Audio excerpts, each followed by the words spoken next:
Je vous parlerai d'un de nos fondamentaux qui est la sécurité. Bien sûr, la sécurité. Donc, même si on peut lire ici ou là que la sécurité ne serait pas assurée à Saint-Pierre-du-Perret, je pense que certains sont plutôt honteux de leur bilan précédent, parce que la sécurité s'est beaucoup améliorée ces dernières années sur Saint-Pierre-du-Perret. Nous y sommes un peu pour quelque chose. C'est vrai que il y a eu des actions conjuguées, différents facteurs, mais on peut dire que globalement la délinquance a diminué. Nous avons des statistiques de la gendarmerie. Il y a toujours ce qui existe, c'est toujours trop, parce que quand il y a un cambriolage, même s'il y en a moins qu'avant, c'est toujours trop. Mais aujourd'hui, nous avons donc développé la police municipale parce que les effectifs ont été augmentés et nous comptons sur le mandat à venir l'augmenter encore.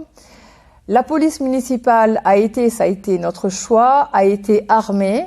Et donc, ça permet qu'elle soit mieux respectée. Bien sûr, on le voit bien, quand la police municipale est armée, ça n'est pas pour qu'elle fasse usage de ses armes, mais c'est déjà pour être elle-même protégée par rapport à ce qui existe tout autour, et également pour être plus dissuasive par rapport, en fait, à des personnes qui seraient délinquantes et qui ne les regardent pas du tout de la même manière depuis qu'ils ont été armés.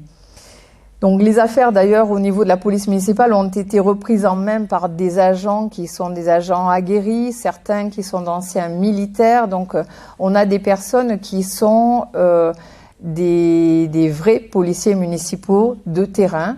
On leur a demandé aussi d'être davantage à l'extérieur, parce que ils ont une partie d'administratif, certes, mais d'être particulièrement présents sur le terrain.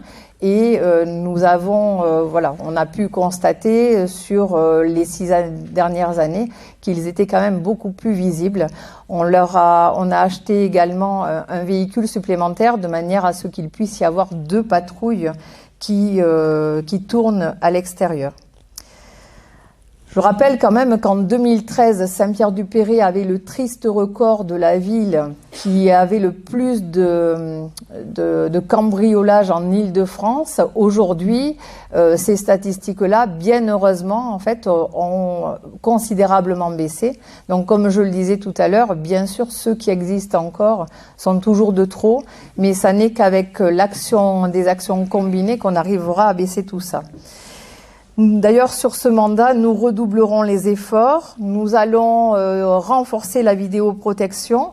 Et ce renforcement de la vidéoprotection, en fait, il est en cours. On aurait souhaité qu'il aboutisse avant la fin du mandat, mais il y a des retards qui ont été pris à certains moments. Il y a eu des allers-retours avec la préfecture parce que installer de la vidéoprotection, ça ne se fait pas comme ça.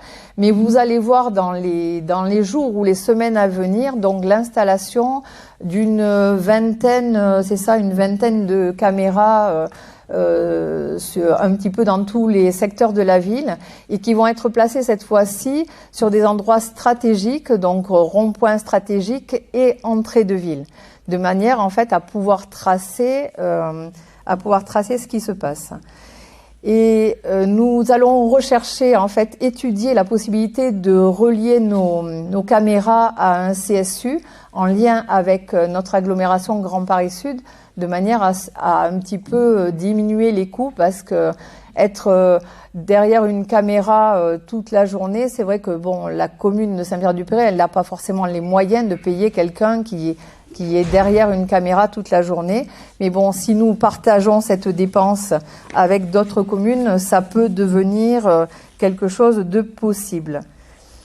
Au niveau de la sécurité routière, nous allons sécuriser donc notamment au niveau à proximité des écoles en installant des passages piétons lumineux et en limitant, notamment en cherchant à limiter la vitesse sur le boulevard Christian-Julien.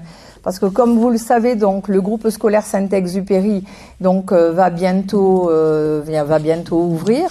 Et donc, nous allons avoir de plus en plus d'enfants qui vont devoir traverser le boulevard Christian-Julien. Donc, il y a vraiment urgence et nous y travaillons déjà depuis plusieurs mois à réduire la vitesse sur ce boulevard.